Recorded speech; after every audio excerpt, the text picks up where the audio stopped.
চলে গেছিলাম টাকির থেকে হাসনাবাদ মার্কেটে, আর ভেবেছিলাম বৃষ্টি অত জোরে হবে না, কিন্তু যেতে যেতেই এত জোরে বৃষ্টি নেমে গেছিল যে আমি স্কুটিটাই চালাতে পারছিলাম না। এত বেশি বৃষ্টি হচ্ছে যে আমাদের দাঁড়াতে হলো, আমরা যেতে পারছি না, এত বড় মানে এত বৃষ্টি হচ্ছে। বৃষ্টি থামাতে চলে গেলাম মার্কেটে, আর প্রথমেই কিছু সবজির দোকানে গেছিলাম। খুব ফ্রেশ ফ্রেশ এখানে সবজি বিক্রি হয়, তো আমরা এখান থেকে কিছু কিছু জিনিস কিনে নিচ্ছিলাম। তারপরেই চলে এসেছিলাম মাছের দোকানে। দেখো কত মাছ! আমাদের গঙ্গারামপুরে এত ভ্যারাইটির মাছ আমি কিন্তু দেখতে পাই না। আর এখানে কিন্তু অনেক নতুন নতুন মাছের দোকানও বসেছে। তারপরে আমরা চলে গেছিলাম একটা চিকেনের দোকানে, আর এখানেই তোমাদেরকে দেখাবো আমার দেখা কিছু নতুন নতুন মুরগি, যেটা আমি কোনো দিনই দেখিনি।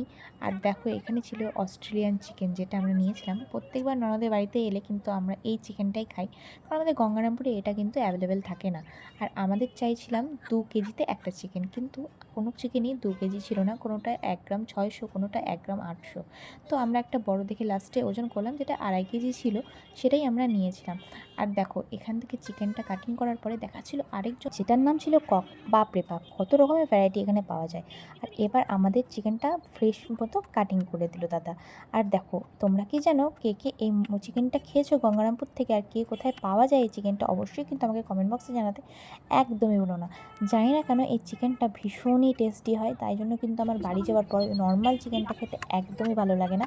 নর্মাল চিকেনের তুলনায় এটা কিছুটা দাম বেশি, তবে টেস্টও ভীষণ ভালো। কিন্তু আমার ওই যে চিকেন কাটিংয়ের দোকানের সামনে একটু ঘৃণা লাগে আর কি।